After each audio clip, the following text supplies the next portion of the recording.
Good morning, Elizabeth. It's Wednesday the 3rd of March. Congratulations on your COVID vaccine. That is amazing. That's so exciting. I'm very, very happy for you. You and your asthma. Yeah, seriously, it's very, very awesome news, and it was very good to see you so excited about it yesterday. I'm going to keep this intro brief, however, because you asked me to talk about something that I enjoy, and oh boy, Elizabeth, you don't realise the Pandora's box you've opened here, because only one thing springs to mind. It's something that has been keeping myself and a bunch of other people both sane and insane while we've been stuck at home. It's not a TV show, it's not really a book, it's not a film, it's not even an anime. Betsy, in the immortal words, let me tell you about Homestuck. We've done it, we've reached that point. Homestuck is a webcomic which ran for 7 years. It is very long. The archetypal summary is 4 kids play a video game and destroy the world, but it's much more than that. It's been called a shitpost epic by many people and also its creator. It's very not cool to talk about. It's something that was very in vogue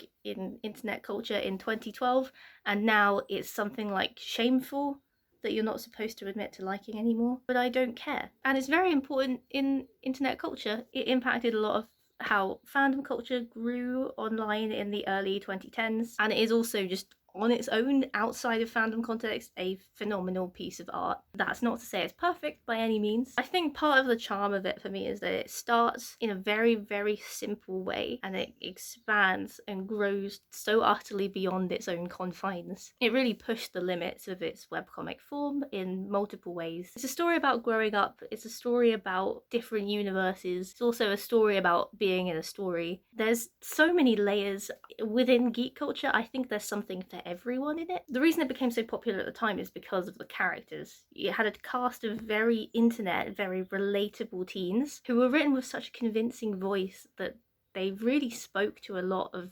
young teenagers on the internet at the time, which led people to get very passionate about the content, and its depth, complexity, and world building lent itself to a lot of hyperfixation and a lot of deep interest, which created kind of an intense fandom, and that's why it kind of ended up with a pretty bad reputation, and indeed there were some pretty weird teenagers doing some pretty weird things. That said, it's a phenomenal undertaking. There was a post I saw going around on Tumblr a couple of years ago which is basically saying that your favourite artists, animators, story writers have mostly read Homestuck. It really was quite groundbreaking in terms of, one, its size, but two, it's pushing of the form in different ways. Obviously, it started in 2009.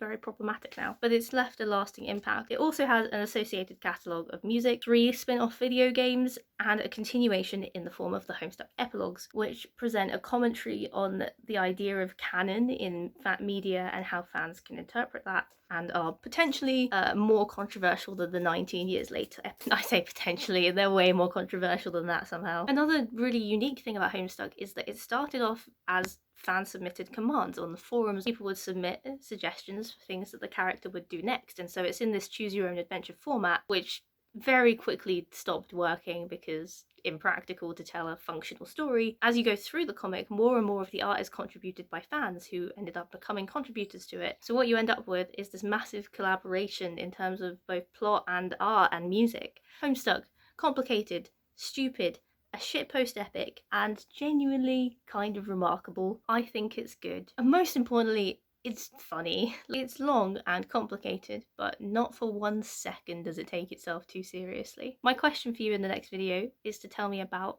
your experiences of being a fan of something. I think that leads on quite nicely from the Homestuck topic. Anyway, I will hear from you tomorrow and I'll speak to you on Friday. Bye!